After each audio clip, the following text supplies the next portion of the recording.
Sir, we are live now, sir. Okay.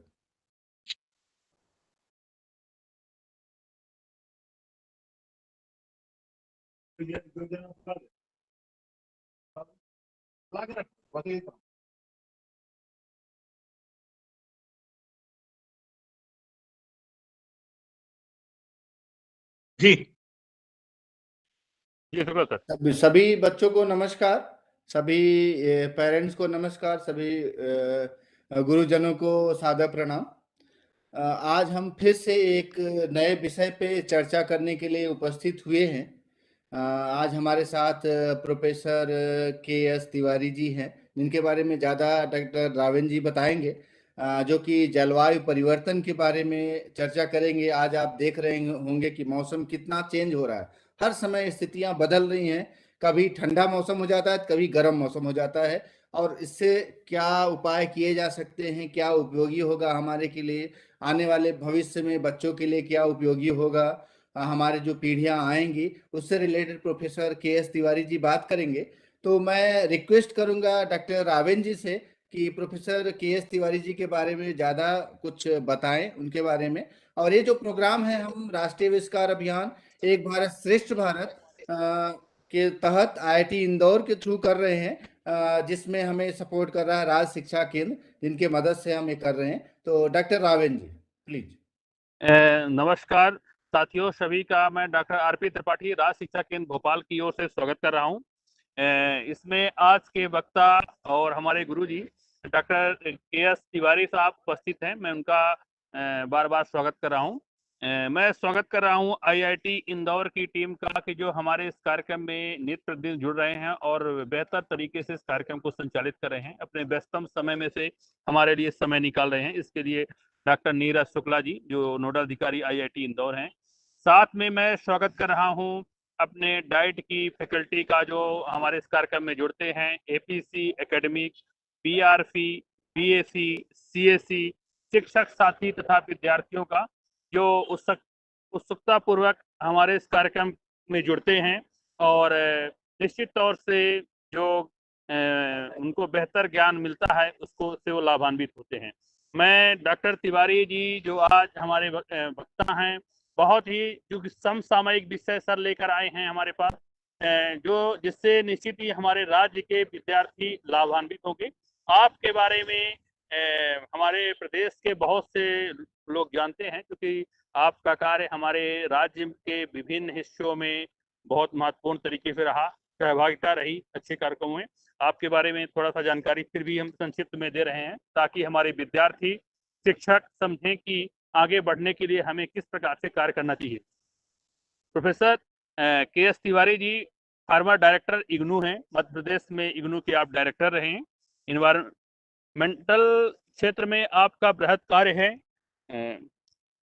जिसमें आप farmer director, आप बहुत सारी जो हमारी यूनिवर्सिटीज हैं उनमें आप डायरेक्टर के रूप में आपने काम किया।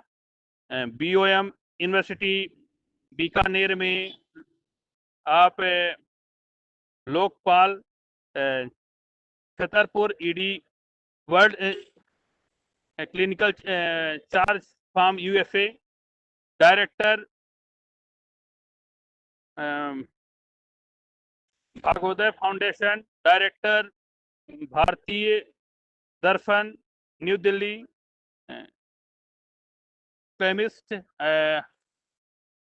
Writer, researcher and social activist में आप बहुत सारे चीज़ों में शामिल रहे हैं। आपके द्वारा लगभग 60 के लगभग आर्टिकल लिखे गए हैं और 6 पुस्तकें लिखी गई हैं। वर्तमान में भी आप एक्टिव हैं, जिसमें आप हमारे chairperson counsellors council of India and national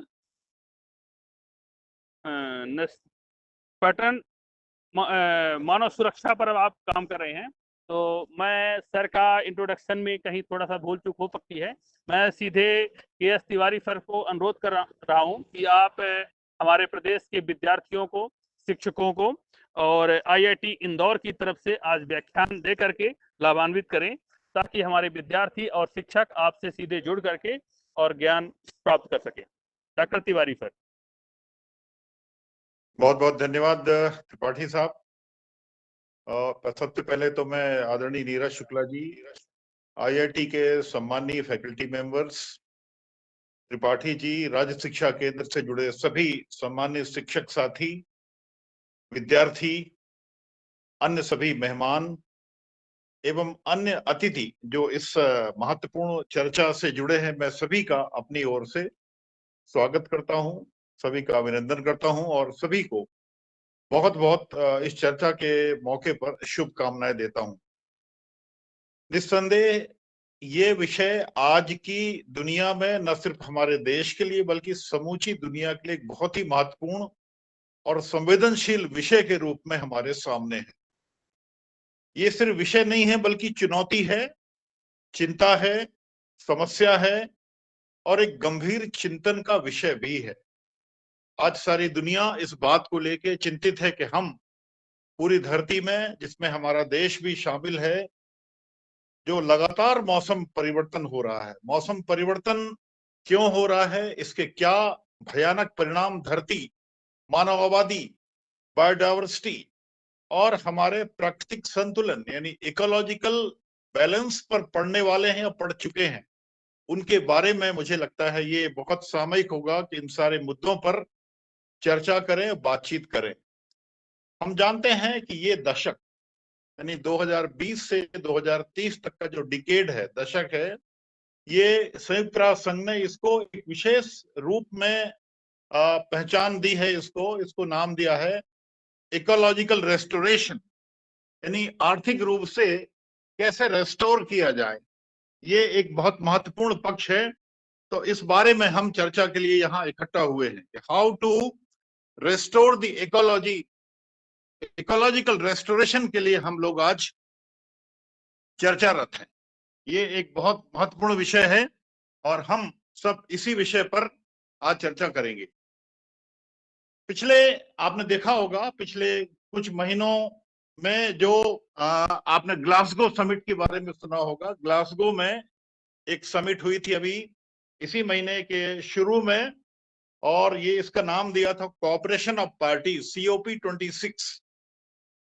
इसमें सारी दुनिया के लगभग 200 देशों की भागीदारी थी और उन सभी देशों को यह तय करना था कि गर्माती धरती, बदलता मौसम और उससे होने वाले दुष्परिणामों से हम किस तरह से निपटें।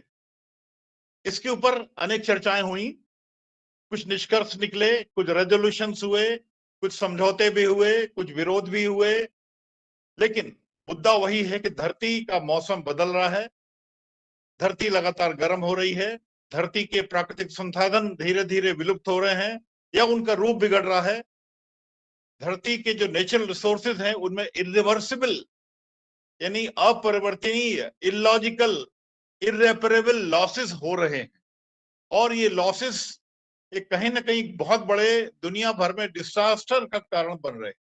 आपदाएं लगातार आ रही हैं और इन आपदाओं से हमें अगर निपटना है तो हमें कहीं ना कहीं इकोलॉजिकल रेस्टोरेशन यानी धरती की मरम्मत या पारिस्थितिकी की मरम्मत या प्रकृति की मरम्मत हमें करनी होगी। मरम्मत तब करते चीज बिगड़ जाती है, मरम्मत कभी तभी करते हैं।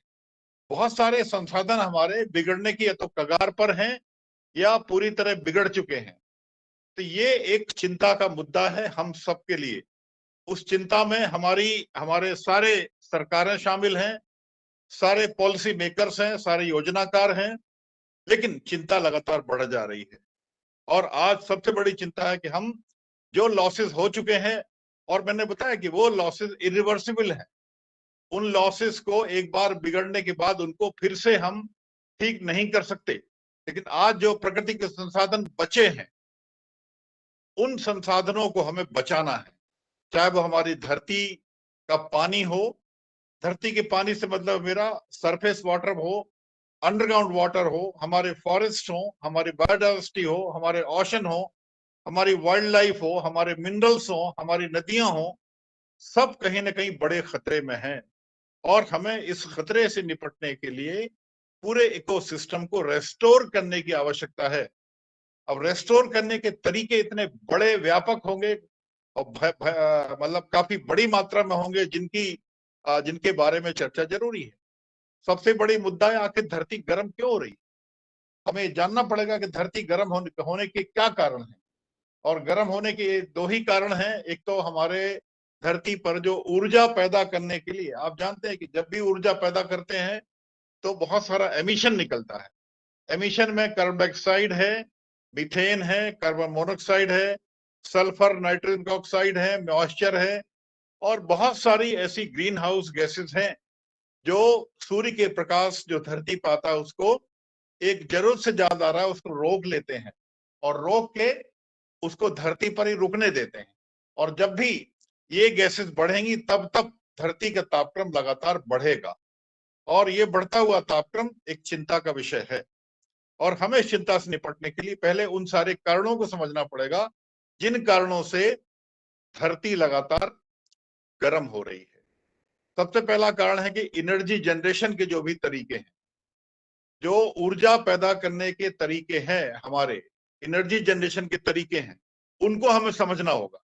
आज हमारे देश की, दुनिया की ऊर्जा की बहुत बड़ी जरूरतें थर्मल पावर से चलती हैं। इसका मतलब है coal based thermal power station हैं जिनको हम जलाते हैं, और जब भी कोयला जलेगा तब तब उससे स्वाभाविक है ऊर्जा तो मिलेगी, लेकिन ऊर्जा मिलने के साथ उससे जो पोल्यूशन होगा, उससे जो कार्बन के ऑक्साइड निकलेंगे, सल्फर और नाइट्रोजन ऑक्साइड निकलेंगे, वो सूर्य के प्रकाश को रोक के धरती को गर्म करेंगे।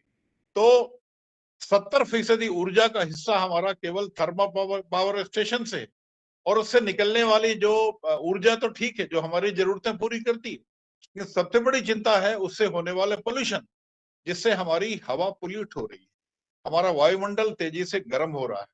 और गर्म होता वायुमंडल, मैं बता चुका हूं, धरती पर अनेक आपदाओं का एक बड़ा कारण है, और हमें अगर उससे निपटना है तो हम भविष्य में उन सारे कारणों को भी समझना पड़ेगा।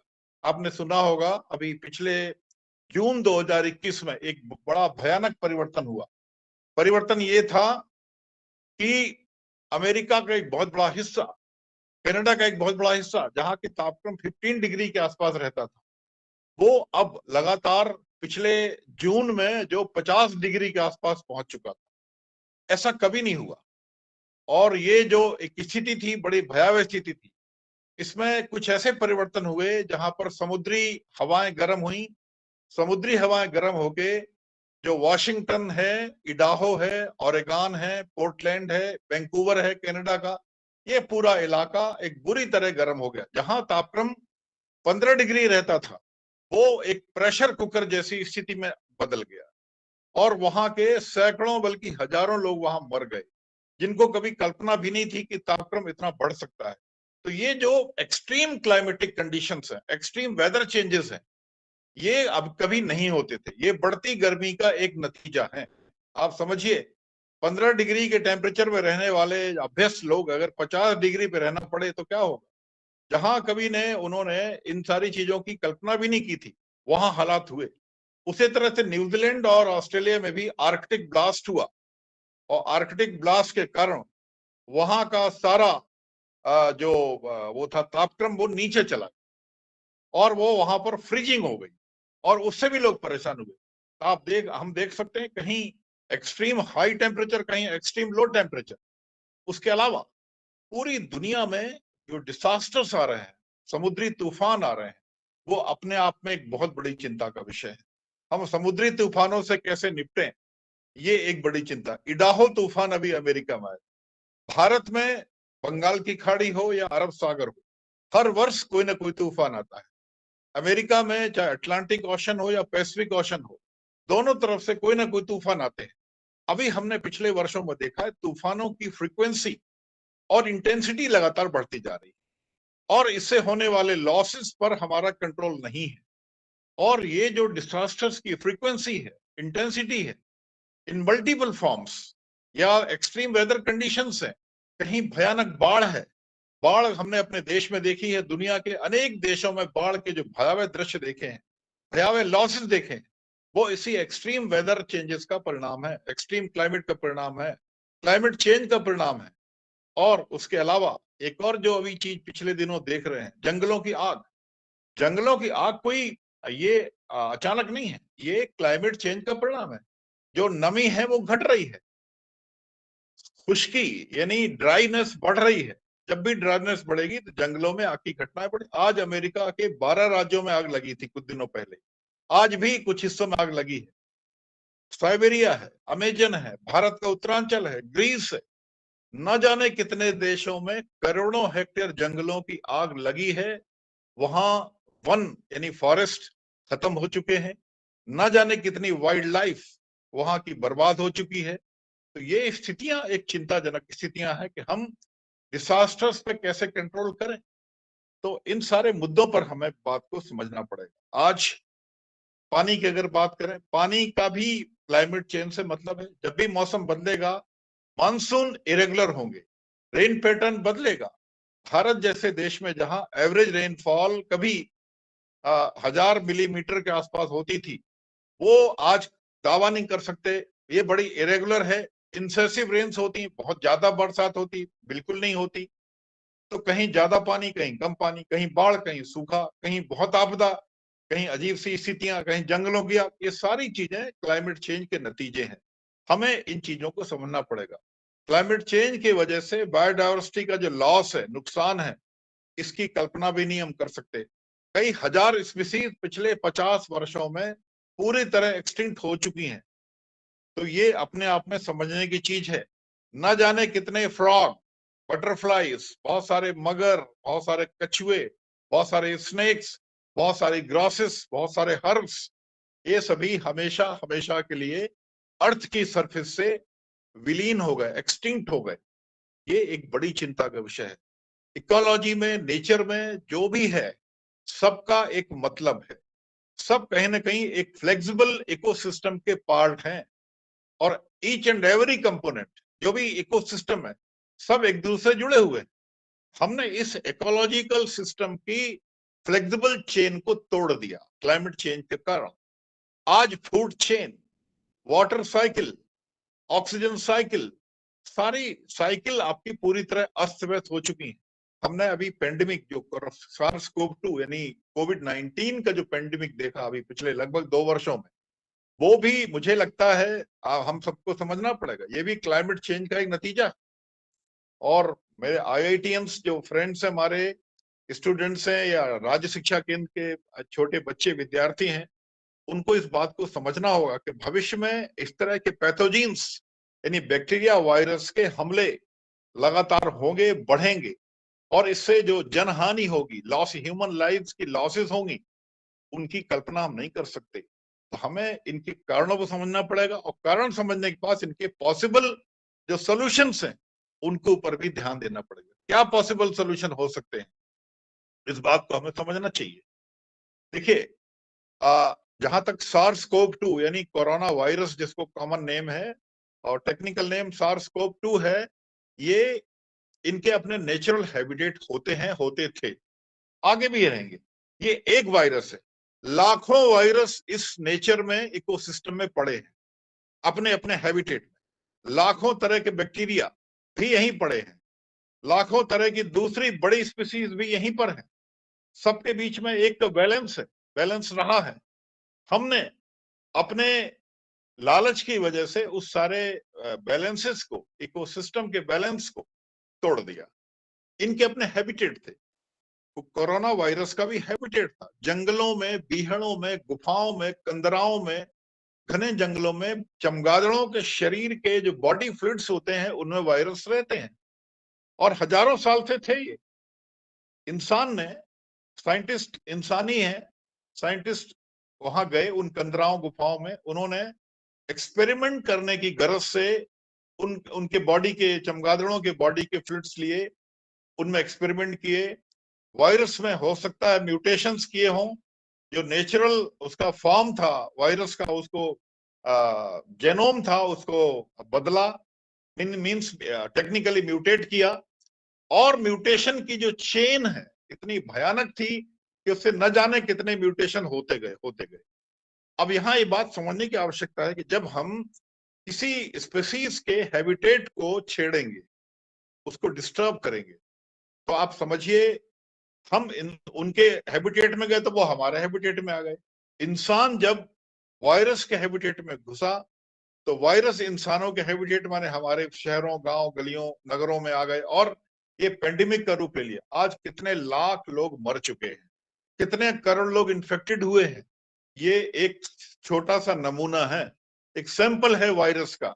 भविष्य में न जाने कितने तरह के वायरस आएंगे और इस तरह की घटनाएं, पेंडेमिक्स, एपिडेमिक्स, एंडेमिक्स, ये बढ़ेंगे। इस बात को हमें समझना होगा। ये कुछ नमूने हैं, जंगलों की आग हो, एक्सट्रीम क्लाइमेटिक कंडीशंस हो, पेंडेमिक के हालात हो, ये सारी चीजें रिपीटेडली लगातार होती रहेंगी। इन बात को हम समझ लें और इस बात को समझने के लिए आज बहुत सारे मुद्दे हैं और मुझे लगता है इसके मूल में एंथ्रोपोसेंट्रिक यानी मानव जनित जो एरोगेंस है, यानी आदमी ने अपने लालच की वजह से ये सारी चीजें, लालच या जरूरत, दो चीजों के बीच में तय करना पड़ेगा। देखिए, धरती के जो सोर्सेस हैं, नेचर के रिसोर्सेज हैं, वो सभी की जरूरतें पूरी कर सकती है। आज धरती की आबादी 8 अरब 800 करोड़ के ऊपर है। भारत की आबादी 135-40 करोड़ के ऊपर है। ये पूरी आबादी धरती की और भारत की भी, उसमें भारत भी शामिल है। धरती के संसाधन, नेचुरल रिसोर्सेस, जिसमें कि पानी है, जंगल है, फूड है, आपके बायोडाइवर्सिटी है, रिवर्स है, मिनरल्स है, माउंटेन्स है, ओशन है, सबकी जरूरतें, सारी जरूरतें पूरी कर सकते हैं। लेकिन इस बात को हमें समझना पड़ेगा इस मौके पर, ये सारे जो लोग हैं 8.5 अरब, ये अगर इनकी लालच इनके सब पे बढ़ जाए तो क्या होगा? धरती एक आदमी का भी लालच पूरा नहीं कर सकती। फिर यहाँ तो सभी लालची हो चुके हैं। तो आज सारा जो झगड़ा है, कन्फ्लिक्ट है, वो ग्रीड वर्सेस नीड का है। ग्रीड वर्सेस नीड, हमें उन सारी चीजों को देखना पड़ेगा। आज हमें कहीं ना कहीं एमिशन जो सबसे बड़ा खतरा है, और अभी ग्लासगो COP26 समिट में सारा फोकस इस बात को लेकर था कि पेरिस में जो समिट हुई थी COP20, उसमें तय हुआ था कि भविष्य में सारी दुनिया इस बात को तय करे, खास तौर से डेवलप्ड कंट्रीज जैसे US, Europe, China, Japan, south Africa, Brazil, जैसे ये तो आपके बेसिक कंट्रीज हैं। लेकिन पहले डेवलप्ड कंट्रीज, रशिया भी उसमें शामिल है डेवलप्ड में, यूएस भी है, चीन भी है, यूरोप भी है, और भी कुछ देश हैं। और दूसरे श्रेणी के हैं डेवलपिंग कंट्रीज, तीसरे श्रेणी के हैं अंडर डेवलप्ड कंट्रीज। तो सबसे बड़ी जिम्मेवारी इसमें उन देशों की जो डेवलप्ड है, जिनके पास अपार संसाधन है, अपार टेक्नोलॉजी है, वो धरती के संसाधनों का भीषण और बहुत ज्यादा उपयोग कर रहे हैं और धरती को एक बड़ी मुश्किल में डाल रहे हैं। आज हमारे नेचर के रिसोर्सेज को उन्होंने बड़े खतरे में डाल दिया है। हमें इस बात को समझना हो। तो आज ये स्थितियां लगातार भयावह हो रही हैं। हमें इन सारी चीजों से बचने के लिए कुछ बेसिक एफर्ट्स करने पड़ेंगे। क्या बेसिक एफर्ट? हम रीइमेजिन करें चीजों। आज अगर हमें इकोलॉजी को रेस्टोर करना है तो हम चीजों को रीइमेजिन करना सीखें। मींस हम रेस्टोर करने के लिए फिर से नए ढंग से सोचना शुरू करें। हम चीजों को रिक्रिएट करें, हम चीजों को रेस्टोर करें, हम चीजों को रिजुविनेट करें, हम चीजों को रिवाइव करें। 5 R है, 5 Rs: reimaginate, recreate, restore, rejuvenate and reimagine और रिवाइव। इन 5 R पे ध्यान देने की जरूरत है, क्योंकि सारा जो इम्बैलेंस है कहीं ना कहीं ह्यूमन एक्टिविटीज की वजह से। और आज अगर मैंने बताया कि धरती के जितने भी रिसोर्सेज हैं वो सारी जरूरतें पूरी कर सकते हैं, लेकिन यहाँ अगर सारी आबादी अगर लालची हो जाए तो क्या करें? आज धरती, अमेरिका को 5 धरती चाहिए। जिस गति से, जिस स्पीड से, जिस पेस या रेस से अमेरिका नेचर को एक्सप्लॉइट कर रहा है, उसमें केवल अमेरिका को 5 धरती चाहिए। ऑस्ट्रेलिया को चाहिए कई धरतियां, जापान को चाहिए, रूस को चाहिए, चीन को चाहिए, भारत को चाहिए, और सारी दुनिया को कई कई धरतियां चाहिए। लेकिन आपको मालूम है धरती तो केवल एक है ना, और सारे देश इसी धरती के ऊपर हैं, धरती के अंदर हैं। और हमारे जो धरती के संसाधन है, रिसोर्सेज हैं, उन्हीं संसाधनों में हमें अपनी जरूरतें पूरी करनी है। ये बात हम समझें। तो ये बात हम कब समझेंगे? लेकिन आज चिंता का मुद्दा यही है। आज अगर अमेरिका की बात करें तो धरती के 16 टाइम्स फ्यूल ज्यादा इस्तेमाल करता है अमेरिका। 19% पावर इस्तेमाल करता है, 29% वो आपका फ्यूल इस्तेमाल करता है, ऑयल इस्तेमाल करता है। तो ये केवल एक देश की स्थिति है जो लगातार धरती के संसाधनों को पूरी तरह खत्म कर रही है। सिमिलरली चीन भी वही कर रहा है, रशिया भी वही कर रहा है, यूरोप के देश भी वही कर रहे हैं। हम शायद आज भी इतने बड़े देश होने के बावजूद भी, हमारी आबादी इतनी बड़ी है उसके बाद भी हमारा एमिशन, हमारा मीन्स हमारे देश भारत का आज भी बहुत कम है। हमारा ग्लोबल शेयर बहुत कम है, शायद 4% के आसपास हमारा ग्लोबल शेयर है एमिशन, जबकि हमारी आबादी बहुत ज्यादा है। उसका कारण है कि हमारा पर कैपिटा एमिशन, प्रति व्यक्ति एमिशन आज भी हमारा 2 टन से नीचे है। अमेरिका का 20 टन से ऊपर है। आप कल्पना कीजिए 2 टन और 20 टन, 10 टाइम्स रूस का, चीन का, जापान का, यूरोप का हमसे कई गुना ज्यादा है। लेकिन हमारा पर कैपिटा एमिशन आज भी हम नेचर के रिसोर्सेज का शायद उस तरह उपयोग नहीं करते। तो ये एक गंभीर मुद्दा है जिस पर हमें चर्चा करनी है। और मुझे लगता है कि आज, और इस बात को देखिए, आप एक एग्जांपल समझ सकते हैं। आपने देखा था ड्यूरिंग कोविड-19, जब लॉकडाउन जारी हुए के बाद, एक लॉकडाउन के बाद आपने देखा था बड़े रिमार्केबल चेंजेस नेचर में दिख रहे थे। शोर नहीं था, साउंड पोल्यूशन बहुत नीचे आ गया था, हवा की क्वालिटी, एयर क्वालिटी आपने देखी थी, सुनी थी, पढ़ी थी, महसूस की थी। हवा क्वालिटी, एयर क्वालिटी इंडेक्स काफी इंप्रूव हुआ था।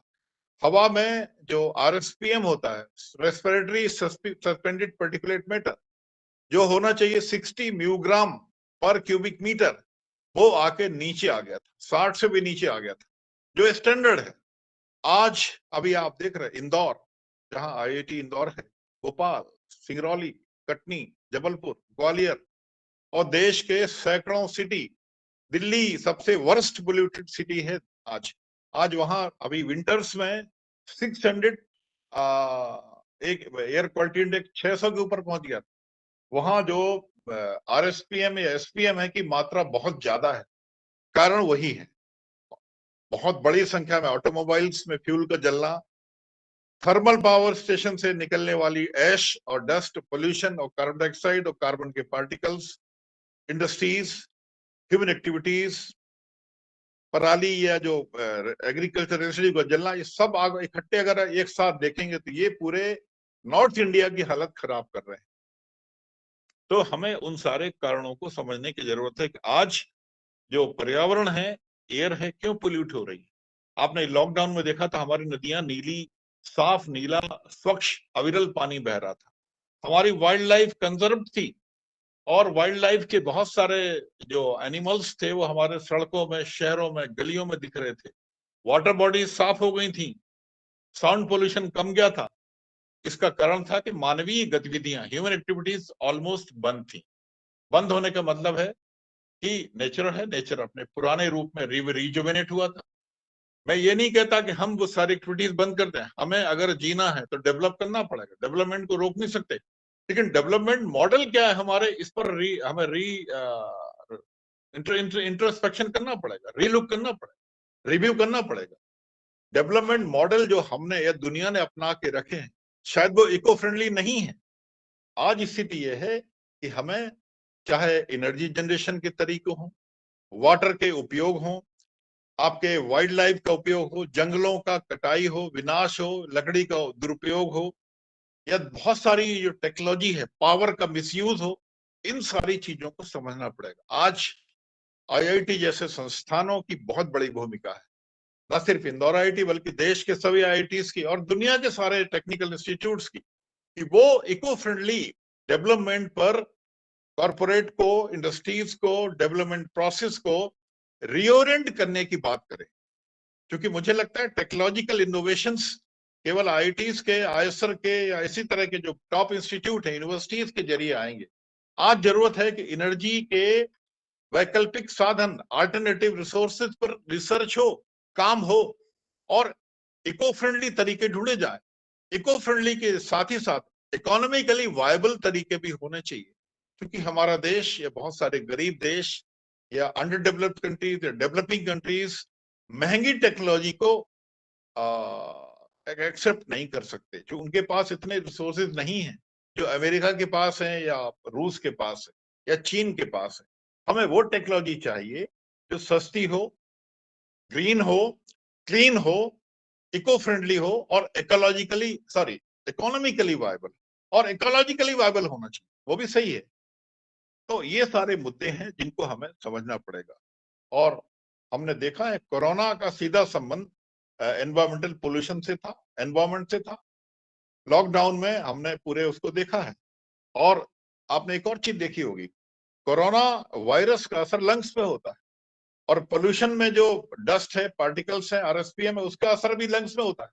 तो हमने ये देखा लॉकडाउन में कि जहां जहां जो पोल्यूटेड सिटीज थे उनमें वहां की आबादी में कोरोना का इन्फेक्शन ज्यादा सीवियर था। इसका मतलब है लंग्स में आपका पोल्यूशन भी जा रहा है और कोरोना का वायरस भी जा रहा है। अगर पहले से पोल्यूशन है, पहले से आपने पोल्यूटेड एयर इनहेल करके रखी है और अगर उसमें वायरस भी किसी बाई मिस्टेक चले गए, इन्फेक्शन हो गया, तो हालात उससे बदतर होंगे और डेथ की मॉर्टेलिटी रेट ज्यादा होगी। और वहां मौतें ज्यादा हुई हैं जहां वहां एयर पोल्यूशन ज्यादा था। तो हम यहाँ पर फिर सतर्क हो। आज विंटर में अभी जो महीना चल रहा है, नवंबर, दिसंबर, जनवरी और शायद फरवरी भी, ये हालात लगातार भयावह हो रहे हैं। हमारे मध्य प्रदेश जहां हम हैं, अनेक शहरों में 300 एयर क्वालिटी इंडेक्स पहुंच चुका है। दिल्ली में शायद 500 के ऊपर भी कई जगह पहुंच चुका था। कुछ साल पहले 1000 के आसपास एयर क्वालिटी इंडेक्स था। ये क्या है? यानी इस एयर में सांस लेने का मतलब है आप जहर के बीच में सांस लेना, जहरीली हवा है वो। आपने यमुना के बारे में सुना होगा, आपने गंगा के बारे में सुना होगा। यमुना, गंगा और देश की जितनी नदियां हैं, पोल्यूशन की सारी लिमिट्स को क्रॉस कर चुकी। आज नदियां जिस हालत में, एक तो नदियां मर चुकी, जो नदियां थी छोटी मोटी ट्रिब्यूटरीज या आपकी छोटी सहायक नदियां, पहाड़ी नदियां, पठारी नदियां, सब ट्रिब्यूटरीज वो या तो खत्म हो गई, सीजनल रिवर खत्म हो गई। जो बड़ी नदियां बची हैं, गंगा, यमुना, ब्रह्मपुत्र, नर्मदा, ताप्ती, गोदावरी, कृष्णा, कावेरी, ये नदियां आज बदहाल हैं और पोल्यूशन के मार से बुरी तरह त्रस्त हैं। हमें इस बात को समझना होगा। गंगा जो भारत की लाइफ लाइन है, नर्मदा जो मध्य प्रदेश की लाइफ लाइन है, इनकी हालत भी अच्छी नहीं है। नर्मदा से देश की, प्रदेश की, भारत की, महाराष्ट्र, गुजरात और मध्य प्रदेश की एक बहुत बड़ी आबादी डिपेंडेंट है। गंगा पर 5 राज्य डिपेंडेंट हैं। 40 करोड़ आबादी गंगा पे आश्रित है। लेकिन गंगा की स्थिति जिन्होंने देखी है वो समझ सकते हैं गंगा की स्थिति क्या है। तमाम सारे बावजूद प्रयासों के, गंगा एक्शन प्लान के बावजूद भी, बहुत सारे सफाई के बावजूद भी गंगा का पानी आज भी शायद आचमन लायक भी नहीं है। जो सनातन धर्म में आचमन की एक परंपरा होती थी, पवित्र नदियों के जल का आचमन किया जाता था, लेकिन आप बड़ा दुख होगा कि उसमें आचमन करना संभव नहीं है। तो ये स्थितियां, इनको हम समझने की कोशिश करें। बहुत सारे इश्यूज हैं, उनको भी समझना चाहिए। आप एक और इश्यू है, यहाँ आईआईटी के विद्यार्थी हैं, हमारे राज्य शिक्षा केंद्र के विद्यार्थी, एक और इश्यू है। आपने सुना होगा ओजोन लेयर का एक बड़ा मुद्दा आप अक्सर चर्चा में रहता है। ओजोन लेयर एक बड़ा सेफ्टी कवच है, सुरक्षा कवच है धरती का और धरती की आबादी। क्योंकि ओजोन लेयर सूर्य के प्रकाश से हार्मफुल यूवी रेडिएशंस को ब्लॉक करता, रोक देता है, नीचे नहीं आने देता, ये जानते हैं। लो वेवलेंथ हाई फ्रीक्वेंसी, लो वेवलेंथ और हाई फ्रीक्वेंसी की यूवी रेडिएशन धरती पर नहीं आ पाते। ओजोन में ये तारीफ होती है कि उसको रोक लेता। लेकिन जब से क्लोरोफ्लोरोकार्बन की कॉन्सेंट्रेशन एटमॉस्फेयर में बढ़ी और ऊपर गई, उसने क्या किया, उससे निकली क्लोरीन फ्री रेडिकल ने ओजोन के मॉलिक्यूल्स को ब्रेक करके ओजोन लेयर का नाश कर दिया, हटा दिया, खत्म कर दिया, नष्ट कर दिया और एक बहुत बड़ा एरिया में ओजोन लेयर खत्म हो गई। और जब ओजोन लेयर खत्म हो जाएगी, जो कि 10-12 किलोमीटर ऊपर थी, तो स्वाभाविक है यूवी रेडिएशन जो हार्मफुल होते हैं वो धरती के नीचे आए। और जब यूवी रेडिएशन आएंगे तो स्वाभाविक है इसका असर ह्यूमन हेल्थ पर, वेजिटेशन पर, प्लांट्स पर, एनिमल्स पर, बायोडाइवर्सिटी पर पड़ेगा। क्योंकि ओजोन बेसिकली साइटोटॉक्सिक है, यानी हमारे टिश्यूज के लिए, हेल्थ के लिए खतरनाक है। फाइटोटॉक्सिक है, पेड़ पौधों के लिए भी टॉक्सिक है ये। तो ये टॉक्सिसिटी ओजोन की एक बड़ा खतरनाक पक्ष है। और बड़ा आश्चर्य की बात है कि बहुत सारे देश के हिस्सों में अर्थ सरफेस लेवल पर ओजोन कंसंट्रेशन परमिसिव लिमिट से भी ज्यादा हो चुकी। इसमें नागपुर है, त्रिवेंद्रम है, दिल्ली जैसे शहरों में कई जगहों पर इसके कंसंट्रेशन पार्ट पर बिलियन में जो नॉर्मल होना चाहिए उससे कहीं ज्यादा मिली है, जो एक अच्छा संकेत नहीं है। ये एक इंपॉर्टेंट बात जो मैं आपसे शेयर करना चाहता। दूसरी इंपॉर्टेंट बात, आपने देखा होगा अभी कोरोना के समय में मेडिसिन जो फिजिशियंस थे उन्होंने जिंक के सब्स्टिट्यूट डॉक्टर्स ने एडवाइस किए थे लोगों को। ये एक बड़ी नई तरह की चीज थी। होता क्या है कि जब भी वायुमंडल में, एटमॉस्फेयर में कार्बन डाइऑक्साइड कॉन्सेंट्रेशन बढ़ेगा तब वो हमारे फूड साइकिल में जिंक की डेफिशिएंसी होगी। मैं रिपीट कर रहा हूं, जब कार्बन डाइऑक्साइड कॉन्सेंट्रेशन जो बढ़ चुका है, थर्मल पावर स्टेशन कारण, ऑटोमोबाइल कारण कार्बन डाइऑक्साइड कॉन्सेंट्रेशन बढ़ा है। जब ये बढ़ेगा तो हमारी फूड चेन में जिंक की डेफिशिएंसी हो जाएगी। और जिंक की डेफिशिएंसी जब भी होगी तो कोरोना के इन्फेक्शन के चांसेस भी, या उससे जो हालात है वो एग्रेवेट होंगे। इसलिए डॉक्टर मेडिसिन में जिंक के सब्स्टिट्यूट प्रिस्क्राइब कर रहे थे। तो ये एक नई तरह की चीज है। यहाँ फिर हमारे रिसर्चर्स को भी यहाँ देखना चाहिए कि वो कौन से फैक्टर्स हैं, क्या मेटाबॉलिक रीजन्स हैं, क्या इकोलॉजिकल कंडीशंस है कि जिंक कॉन्सेंट्रेशन बढ़ने से फूड साइकिल में जिंक डेफिशिएंसी होती है। इसको एस्टेब्लिश करना पड़ेगा क्वालिटेटिवली, क्वांटिटेटिवली और साइंटिफिकली भी। इन सारी चीजों को एस्टेब्लिश होना चाहिए और ये रिसर्च का एक नया एरिया यहाँ पर खुलता है। तो ये सारी चीजें हमें एक बार फिर देखनी है। इसके अलावा एक और चीज है जो चिंताजनक है। एक इंडेक्स होता है जिसको बोलते हैं ईपीआई। ईपीआई का मतलब है एनवायरमेंटल परफॉर्मेंस इंडेक्स। ये भारत का नीचे, क्योंकि हम जो एनवायरमेंटल सेफ्टी के पैरामीटर्स हैं उनमें शायद हम काफी अभी नीचे हैं। लेकिन ग्लासगो समिट में अभी एक चीज आई कि बहुत सारे पैरामीटर्स पर हमने काफी इंप्रूव किया है। तो ये खुशी की बात भी कि हम ग्रेजुअली अपने आप को इंप्रूव कर रहे हैं। हमारी गवर्नमेंट, हमारे पॉलिसी मेकर्स, हमारी गवर्नमेंट ऑफ इंडिया की पर्यावरण मिनिस्ट्री और फॉरेस्ट मिनिस्ट्री इस बात को लेकर जागरूक है कि हम अपने इंडस्ट्रियल सेक्टर में या पावर जनरेशन सेक्टर में किस तरह से वो एनर्जी पैदा तो हो, लेकिन एनर्जी पैदा होने के साथ हम वो नई टेक्नोलॉजी इस्तेमाल करें जहां पर पोल्यूशन लेवल घटे। क्योंकि टारगेट ये है दुनिया के सामने कि टेम्परेचर को पहले जो पेरिस समिट थी उसमें ये तय हुआ था कि हमें 2 डिग्री, सारी दुनिया ये तय करे कि 2 डिग्री से अधिक इंडस्ट्रियल एरिया के बाद, जो 2 डिग्री इंडस्ट्रियल एरा के बाद जो 2 डिग्री तापक्रम बढ़ा है वो 2 डिग्री ना बढ़े, उसको हम 2 डिग्री के नीचे रोकें। लेकिन ये तय हुआ 2 डिग्री में हालात बहुत भयावह होंगे। 2 डिग्री का बढ़ना जो ग्लोबल मीन टेम्परेचर है वो एक भयावह स्थिति पैदा करेगा। तो 2 डिग्री को हम टॉलरेट नहीं कर सकते, क्योंकि 2 डिग्री का मतलब है कि समुद्रों की जो फिश कैच है वो बहुत बुरी तरह प्रभावित होगी। कोरल रीफ समुद्र के खत्म हो जाएंगे, समुद्र की फूड चेन तहस नहस हो जाएगी, बायोडाइवर्सिटी लॉस बहुत बुरी तरह बिगड़ चुका है, फूड सिक्योरिटी, एग्रीकल्चर प्रोडक्शन बुरी तरह प्रभावित होगा। और फूड क्वालिटी मीन्स जो गेहूं, जो धान यानी चावल, जो दालें, जो तेल के बीज, जो फल, जो सब्जियां, जो फिशरी, जो लाइव स्टॉक मिलता है, उसकी क्वालिटी भी 2 डिग्री में बहुत बुरी तरह प्रभावित होगी। तो ये सारी चीजें भी हमें समझना होगी।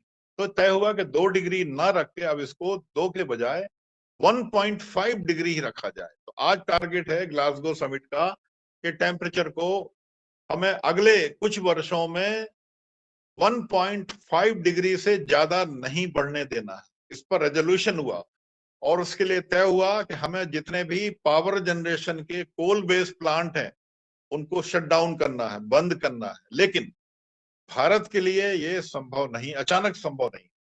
हमारे देश के माननीय प्रधानमंत्री जी ने, माननीय पर्यावरण मंत्री भूपेंद्र यादव जी ने ये बात वहां कमिट की कि हमारा देश इस बात के लिए कमिटेड है कि हम नेट जीरो लेवल पर, यानी एमिशन के नेट जीरो लेवल पर जाएंगे, लेकिन अचानक नहीं होगा। It can not be a sudden change, it can never be a sudden switch over from such a high level of pollution to zero. ये कैसे संभव है? हमारी ऊर्जा की बड़ी जरूरतें इतनी कोयले से पूरी होती, कोयले को जला के, कोयले के कंबशन से, जो अचानक बंद नहीं कर सकते, इसलिए इसको ग्रेजुअली बंद करें। तो एक शब्द इस्तेमाल आया था, फेज आउट। फेज आउट माने कोयले को खत्म करना, कोयले से ऊर्जा पैदा करने की जो टेक्नोलॉजी है, यानी थर्मल पावर स्टेशन उनको बंद करना, which is practically not possible. तो इंडिया का सजेशन था, let it not be phase down, rather it should B phase down, not phase out. Phase out की जगह फेज डाउन किया जाए, यानी हम इसको धीरे धीरे कम करें। टारगेट दिया 2070 तक, यानी अगले 49 वर्षों में हमें भारत के एमिशन को, न सिर्फ भारत को बल्कि सारी दुनिया के एमिशन को, सारे दुनिया के जो देश हैं जो एमिशन के लिए जिम्मेवार हैं, खास तौर से चीन दुनिया का सबसे बड़ा पोल्यूटर है।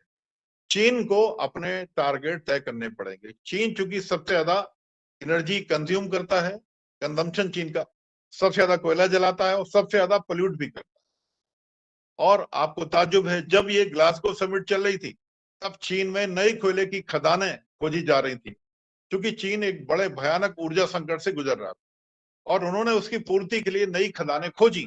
आज चीन का जो उत्पादन है ऊर्जा का, वो कोयले से ही हो रहा है।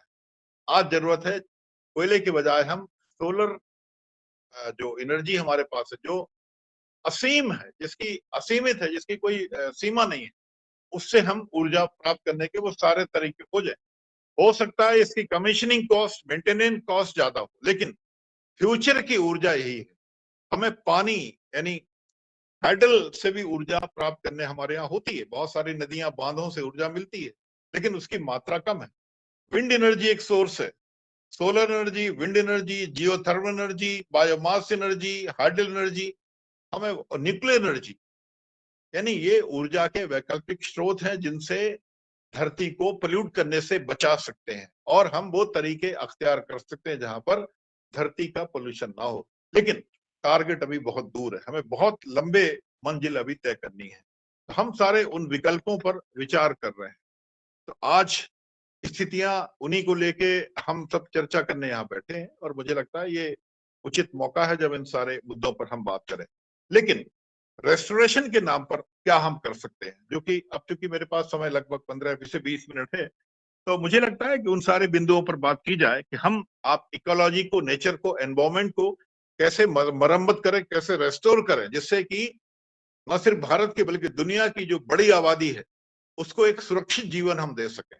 अन्यथा पेंडेमिक की जो मौतें हुई हैं, जो आग, जंगलों की आग से मौतें हुई हैं, जो एक्सट्रीम क्लाइमेट, बाढ़, सूखा, तूफान से मौतें और लॉसेस हुई हैं, उनको रोकना संभव नहीं होगा। इसलिए आज अभी से हमें वो सारे रेजोल्यूशन यानी संकल्प, वो कमिटमेंट्स, वो फैसले, डिसीजंस हमें लेने पड़ेंगे। हमें मींस एक कॉमन मैन को, हमारे देश को, दुनिया की ह्यूमन आबादी को, पॉलिसी मेकर्स को, प्लानर्स को, गवर्नमेंट को, यूएन को और खास तौर से विकसित देशों, जो बड़े जिम्मेवार लोग हैं, जिनके पास समृद्धि है, टेक्नोलॉजी है, पैसा है, साधन है और उनके पास तमाम सारे वो तरीके भी जहां पर नेचर के संसाधनों का विनाश भी करते हैं। तो विनाश रोकना है और मदद करनी है। मदद चाहिए उनसे, मदद in terms of money, in terms of funding, in terms of technology transfer. तो सारी चीजें उसी पाइपलाइन में, सारी चीजें। तो आज जो depletion of life sustaining natural resources हैं, एक बड़ा मुद्दा है। हम जो लाइफ सस्टेन करने के जो प्राकृतिक संसाधन, उनको, उनके लॉस को, उनके विनाश को, उनकी बर्बादी को हम रोकें। पहली जरूरत ये है। दूसरी जरूरत है कि वाटर बॉडीज, चाहे सरफेस वाटर हो या अंडर वाटर, उसको हमें कंजर्व करना है। पानी नेचर ने हमें दिया है, but we have not been able to conserve the rain water. आज पानी जो बरसता है, रेन, उसका 80% रन ऑफ है, यानी बह जाता है। जो पानी नेचर ने हमें, इंसान को उसके उपयोग के लिए दिया था, चाहे एग्रीकल्चर हो, इंडस्ट्रीज हो, डोमेस्टिक यूज हो, लेकिन हम उस पानी को नहीं रोक पा रहे हैं। तो हमें सारे एफर्ट्स वो करने पड़ेंगे कि हम जो वाटर है उसको रोकें, कंजर्व करें, वाटर शेड के जरिए, वाटर हार्वेस्टिंग के जरिए, वाटर कंजर्वेशन के जरिए, उसको वाटर मैनेजमेंट के जरिए, वाटर कलेक्शन के जरिए, जैसे भी हो हम पानी को रोक लें, जो पानी बहने न दें, जो पानी समुद्रों से एवापोरेट होके कंडेंस होके अलग अलग जगह वर्षा के रूप में हमें मिला था, उस पानी को रोकना एक टॉप प्रायोरिटी का विषय है। और ये कोई सरकारें नहीं करेंगी, ये हम सबको करना पड़ेगा। पानी के किफायती इस्तेमाल को प्रमोट करना पड़ेगा, पानी के मिसयूज को रोकना पड़ेगा। हमारे उद्योग हो, हमारे खेती हो, हमारे घर हो, डोमेस्टिक हो, सब में वाटर एफिशिएंट हमें प्रैक्टिसेस को अडॉप्ट करना पड़ेगा। सिंचाई में बहुत पानी बर्बाद होता है, हम जानते हैं 50% पानी बर्बाद होता है, जिसकी जरूरत नहीं थी खेत को, फसल को, लेकिन बर्बाद होता है। हमारे उद्योग शायद वैसे नहीं है जहां पर कम पानी खर्च होता हो। आज भी एक जोड़ा जीन्स बनाने में, जीन पेंट जो होता है, 14,000 लीटर पानी लगता है। आप कल्पना कीजिए, माफ कीजिए 7,000 लीटर, और 7,000 लीटर में एक आदमी 3 साल के पीने के पानी के बराबर होता है। आप कल्पना कीजिए।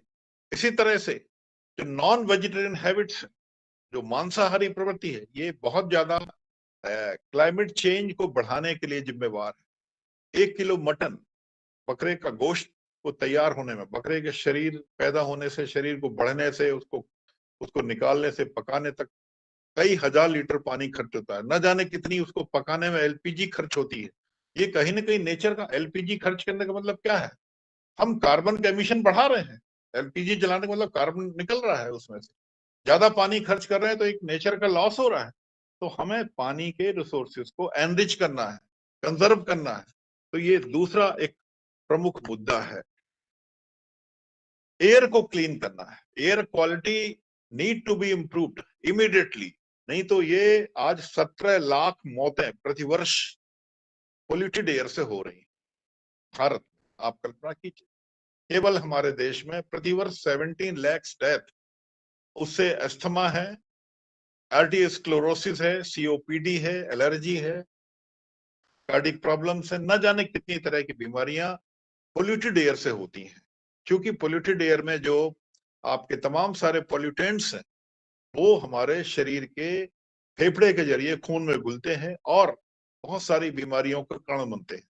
और उसमें प्रमुख बीमारी होती है सीओपीडी और आपकी हृदय की बीमारी, जिसको आर्टियोस्क्लेरोसिस बोलते हैं। तो वो उससे हमें बचना है। हमें एक और चीज वो ध्यान रखनी है, जब भी हम क्लाइमेट चेंज की बात करेंगे तो 2 टर्म बहुत इस्तेमाल होते हैं, एक एडेप्टेशन है, एक मिटिगेशन। एडेप्टेशन का मतलब है हमें अपने आप को जो मौसम बदलना, उसके अनुकूल ढालना है, बदलना है, चेंज करना है।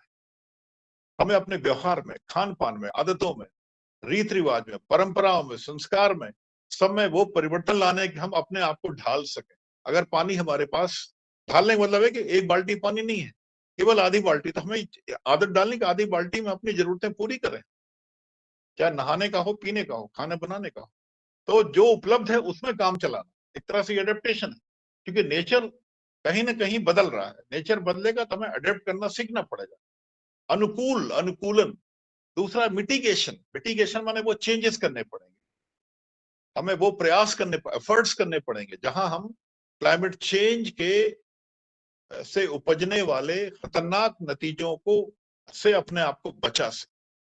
तो ये 2 टर्म बहुत जरूरी हैं। और मुझे लगता है कि आज न सिर्फ हमारे स्टूडेंट्स को, बल्कि हमारे ऑनरेबल टीचर्स को, सोसाइटी को, पॉलिसी मेकर्स को, प्लानर्स को भी इन 2 शब्दों पर अडेप्ट करना, मिटिगेट करने को समझना पड़ेगा और उनके अनुकूल चलना हो। अगला एक बहुत इंपॉर्टेंट इश्यू है model of development. Mode and model of development. Development का जो मॉडल हमने चुना है, ये शायद इको फ्रेंडली नहीं है। It should be eco friendly model. और हमें इसके लिए ग्रीन डेवलपमेंट पर जाना पड़ेगा। ग्रीन को मैं हमेशा, ग्रीन को हिंदी में तो आप जानते हैं हरा बोलता है, लेकिन हरा के साथ ग्रीन का एक दूसरा मतलब भी है। अंग्रेजी का अगर ग्रीन की स्पेलिंग देखें आप, तो GREEN है। इसका जो वाकई जो इसकी फिलॉसफी है वो ये है कि growth with resource enhancement of environment and nature. आप स्पेलिंग देखें आप, GREEN, growth with resource, R of growth with resource enhancement, E of environment E and nature. हमें नेचर के जो विकास है, प्रकृति के साथ तालमेल बिठा के इस तरह के डेवलपमेंट को फोकस करना पड़ेगा जो कि ग्रीन हो, क्लीन हो, सेफ हो, इको फ्रेंडली हो। ये सारी चीजें हमें फोकस करनी पड़ेगी। तो ये एक दूसरा एक महत्वपूर्ण मुद्दा है। अब जिसमें हमारा एग्रीकल्चर प्रैक्टिस भी है, हमारे रूटीन हैबिट्स भी हैं, हमारा फैशन भी है, हमारी फूड हैबिट्स भी हैं, हमारे क्लोथिंग स्टाइल्स भी हैं, हमारे दीगर रीति रिवाज भी हैं, हमारी परंपराएं भी हैं, हमारे फेस्टिवल भी हैं। हमारे फेस्टिवल भी इको फ्रेंडली होना चाहिए, हमारे आदतें भी इको फ्रेंडली होना चाहिए। हम अपनी मिनिमम जरूरतों, कितनी मिनिमम जरूरत है उसमें काम चला सकते हैं, इस बात को हमें, इस चीज को समझना पड़ेगा। क्योंकि अगर हमारी जरूरतें बहुत ज्यादा हैं तो हम एक नेचर के साथ एक बहुत अगेंस्ट, एक एनिमी जैसा व्यवहार कर रहे हैं। तो ये एक बहुत बड़ा एनर्जी, एक बहुत बड़ा इश्यू है आज। क्योंकि आप जानते हैं कि कोई भी डेवलपमेंट बिना एनर्जी के पॉसिबल नहीं है। और आज ऊर्जा का जो डेवलपमेंट का जो चैरियट है, रथ है, विकास का रथ ऊर्जा के पहिए पे चलता है।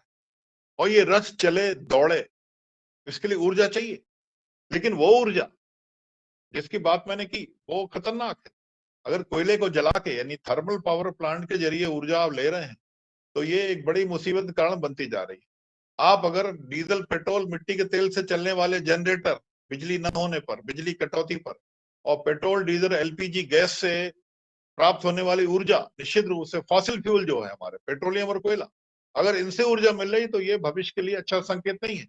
क्योंकि ये रिसोर्सेज कभी ना कभी खत्म होंगे। ऐसा तो नहीं कि ये असीमित इनफाइनाइट रिसोर्सेज हैं, ये फाइनाइट है, ये खत्म होंगे। और खत्म होंगे तो कहां जाएंगे? धरती बंद नहीं होगी, धरती पर लाइफ चलेगी। हमें वैज्ञानिक बिरादरी को, साइंटिफिक फ्रेटर्निटी को वो सारे विकल्प तलाशने हैं। और ग्लासगो समिट इसी बात के लिए थी कि हम वो विकल्प तलाशें और उस पर काम करें, और जल्दी काम करें। क्योंकि देर हो रही है, देर का मतलब है उतना विनाश होगा, देरी हो जाएगी मतलब लॉसेस बढ़ जाएंगे। तो हमें वो चीजें भी तलाशनी है और जो एनवायरमेंट फ्रेंडली हो और इसमें एमिशन को रोकें। तो ये एक बड़ा इंपॉर्टेंट एस्पेक्ट है जिसके ऊपर भी जानना चाहिए। ऑटोमोबाइल सेक्टर, आज धरती पे अरबों वाहन, अरबों, बिलियंस ऑफ व्हीकल, और कितना, मुझे नहीं अंदाज नहीं, मैं क्वांटिफाई नहीं कर रहा हूं कितना पेट्रोलियम बर्न, कंबशन होता होगा, आप कल्पना कर सकते हैं। और इतना पेट्रोलियम प्रोडक्ट जलेगा तो कितना उससे, एग्जॉस्ट से कितना पोल्यूशन होगा, इस बात की भी कल्पना करें। आज जरूरत है कि ऑटोमोबाइल सेक्टर में भी बहुत बड़े रेवोल्यूशन की जरूरत है। हम जो हमारे इंजन है, कंबशन इंजन है, उनमें वो टेक्निक होना चाहिए 4 स्ट्रोक इंजन में कि हम डीजल, पेट्रोल जो भी कंबशन के लिए यूज होते हैं उसका कंप्लीट कंबशन हो और मिनिमम पोल्यूशन हो। कंप्लीट कंबशन, मिनिमम पोल्यूशन, और ग्रेजुअली इनको हम कम करें। आज बैटरी वाली कारें आ रही हैं, आप सोलर की कारें आ रही हैं, आज दूसरे तरीके हाइड्रोजन एनर्जी से भी कारें को चलने की बात आ रही है। बहुत सारे दूसरे विकल्प तलाशे जा रहे हैं। उसका मतलब ये कि हम पेट्रोल, डीजल यानी पेट्रोलियम उत्पादों से चलने वाली, एलपीजी से चलने वाली गाड़ियां बंद हो, क्योंकि इनकी संख्या बढ़ रही है। 15 साल से ज्यादा चलने वाली गाड़ी फेज आउट की जाए, मिक्स ट्रैफिक बंद हो, अडल्ट्रेटेड फ्यूल ना मिले। कितने सारे विकल्प हैं। BS6 मॉडल जो आजकल स्टार रेटिंग हो चुकी है आजकल बहुत सारे गाड़ियों में, जिसको भारत स्टैंडर्ड 6 बोलते हैं, पहले 2 था, फिर 3, 4, 5, अब 6 मॉडल में गाड़ियां आ रही हैं। माननीय सर्वोच्च न्यायालय भी इस बात को लेकर गंभीर है। उन्होंने भी निर्देश दिए हैं कि ऑटोमोबाइल कंपनियां ऐसी गाड़ियां बनाए जिनमें कि BS6 मॉडल की हो, मिनिमम पोल्यूशन हो। ये सारी चीजें भविष्य में एक बड़ा संकेत है हमारे लिए और हमारी सुरक्षा के लिए। तो ये भी ऑटोमोबाइल सेक्टर में भी एक बड़े पोल्यूशन, बड़े रेवोल्यूशन की जरूरत है। कार्बन, वाटर और एनर्जी के फुटप्रिंट हमें घटाने पड़ेंगे इंडिविजुअली।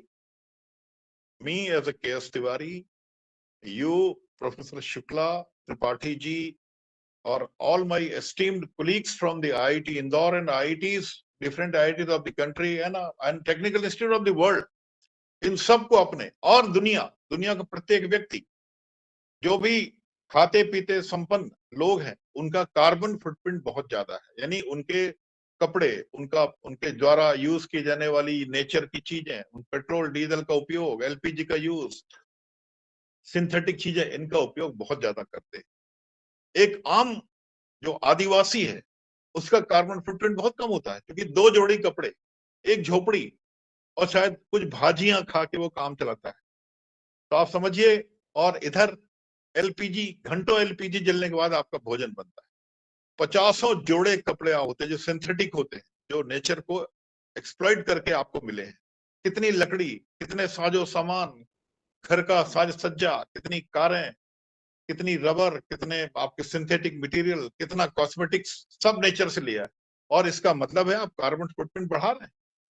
आप ज्यादा घर में कितने बिजली के उपकरण, इलेक्ट्रॉनिक उपकरण आपके घर में, इसका मतलब है कि आपका जो एनर्जी फुटप्रिंट है बहुत ज्यादा है। वाटर फुटप्रिंट भी वही है, आप जितना ज्यादा पानी इस्तेमाल कर रहे हैं वो वाटर फुटप्रिंट बढ़ा रहा है। सबको मिलके, चाहे वो व्यक्ति हो, परिवार हो, एक मोहल्ला हो, एक लोकेलिटी हो, एक शहर हो, एक प्रदेश हो, देश हो, महाद्वीप हो, दुनिया हो, इन सबको, तीनों को घटाना पड़ेगा। They will have to reduce their carbon footprints, energy footprints and energy water footprints। तो ये एक बहुत इंपॉर्टेंट फैक्टर है। हम आज एक बहुत भयावह इकोलॉजी क्राइसिस की तरफ बढ़ रहे हैं, और हम इससे इर्रेपरेबल, रिमेंबर द वर्ड, इर्रेपरेबल डैमेज की ओर बढ़ रहे हैं। ऐसी डैमेज जो रिपेयर नहीं हो सकती। इसलिए मैंने कहा कि इकोलॉजिकल रेस्टोरेशन की बात हो रही है, क्योंकि चीजें इर्रेपरेबल है, तो हमें सारे एफर्ट्स उसी दिशा में करने पड़ेंगे। फूड सिक्योरिटी बहुत बड़ा इश्यू है, खाद्य सुरक्षा। दुनिया में खाद्यान्न उत्पादन घट रहा है, मौसम बदलेगा, क्लाइमेट चेंज होगा, तो गेहूं, चावल, धान, दालें, तिलहन, दलहन, मीट, मछली, अमरूद, फल, सेब, सबके उत्पादन घटेंगे। उत्पादन घटेंगे, साथ ही साथ उनकी न्यूट्रिशियस वैल्यू भी घटेगी, क्योंकि दाल में प्रोटीन की मात्रा घट जाएगी, मछली में प्रोटीन घट जाएगी, अमरूद में कार्बोहाइड्रेट घट जाएगा। तो ये भी चिंता का विषय है, इनकी मात्रा घटेगी, इनकी पोषक मूल्य घटेंगे, तो ये भी एक चिंता का मुद्दा है। तो हम इसको समझें। ओशन इकोलॉजी भी बिगड़ रही है। जंगल कट रहे हैं, तो जंगल कार्बन सिंक हुआ करते थे, जो कार्बन डाइऑक्साइड को सोखते थे। एक तो हमने कार्बन डाइऑक्साइड बढ़ा दी 417-18 ppm, और उधर जंगल काट दी हमने, तो जो जंगल कार्बन डाइऑक्साइड सोखते थे वो कट रहे हैं, इधर कार्बन डाइऑक्साइड बढ़ रही है, तो जो इम्बैलेंस होगा वो क्या होगा, किस पीक पर ले जाएगा इस। समुद्रों में ब्लू ग्रीन एल्गी थी, वो खत्म हो गई, क्योंकि लीकेज ऑयल की बहुत ज्यादा है, उससे माइक्रोप्लास्टिक बहुत ज्यादा है समुद्रों में। समुद्र एसिडिक हो रहे हैं, तो समुद्र का जो फूड चेन है वो भी गड़बड़ है, और समुद्र की जो इकोलॉजी वो गड़बड़ है। तो समुद्र भी कार्बन डाइऑक्साइड को सोखते थे, वो टेंडेंसी भी धीरे धीरे कम हो रही है। कोरल रीफ्स खत्म हो रहे हैं, समुद्र एसिडिक हो रहे हैं, रेगिस्तान बढ़ रहे हैं। भारत के अनेक क्षेत्रों में रेगिस्तानी इलाके बढ़े हैं। तो हमें इस चीज को अभी समझना है कि रेगिस्तान क्यों बढ़े हैं, क्योंकि नमी घटी है।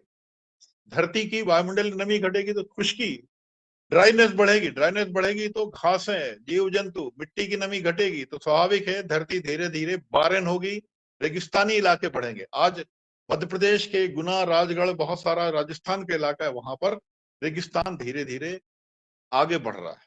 ये चिंता का विषय है, और ये तभी होगा जब धरती की नमी बढ़े, पानी रुके। तो आज धरती के रिसोर्सेज का डेप्लीशन एक चिंता का विषय है, पानी का घटना चिंता का विषय है, पोल्यूटेड एयर चिंता का विषय है, बायोडाइवर्सिटी का लॉस एक चिंता का विषय है। हमें इन सब के ऊपर काम करना है। रैपिड ग्रोथ आज हमारी नॉन सस्टेनेबल है, हमें इसको सस्टेनेबल बनाना है। इमर्जी डिमांड हमें घटानी है, ऑटोमोबाइल पे कंट्रोल करना है, जिसके जरिए एमिशन होता है। ग्लोबल वार्मिंग मैंने पहले ही बताया कि फुटप्रिंट घटाने हैं।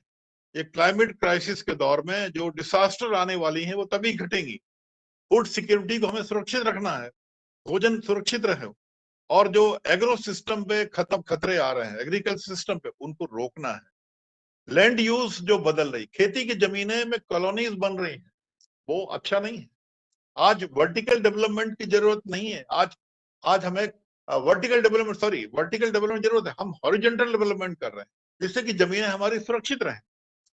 तो ये क्लाइमेट चेंज के बहुत बड़े खतरनाक नतीजे हैं। हमें इन सभी मुद्दों पर एक साथ काम करना होगा, और मुझे लगता है कि आईआईटी और आरएसके का ये प्लेटफॉर्म हमारे बच्चों को, नई पीढ़ी को और खास तौर से जो IIT में पढ़ने वाले विद्यार्थी हैं वो भविष्य के न सिर्फ भारत के बल्कि दुनिया में बहुत बड़े प्लेटफॉर्म्स पे काम करते हैं। मुझे लगता है ये बुनियादी स्तर पर अगर वो इन सारे मुद्दों को समझते हैं तो पॉलिसीज हमारी बेहतर होगी, हम इकोलॉजिकल को रेस्टोर करना सीखेंगे और वो सारी चीजें तभी पॉसिबल है। मुझे लगता है टेक्नोलॉजी का एक बहुत बड़ा रोल है। भविष्य में वो टेक्नोलॉजी हम अडॉप्ट करना सीखेंगे जहां पर हम प्रकृति को सुरक्षित और संरक्षित रखना सीख पाए। तो मैं यही निवेदन करूंगा कि let us join hands and come together to restore this precious resources of the nature, and let us be eco-friendly. Let us focus on the green development, and let us focus on the all the life process which are eco-friendly. I wish you all the best, and pray Almighty to enrich all of you with wonderful health, wealth, vigor, and vitality. Thank you very much, Dr. Shukla, Adarani Tripathi ji, and all the esteemed colleagues who joined this important online activity using the Cisco web online meeting. Thank you very much. Jai Hind. बहुत बहुत धन्यवाद sir.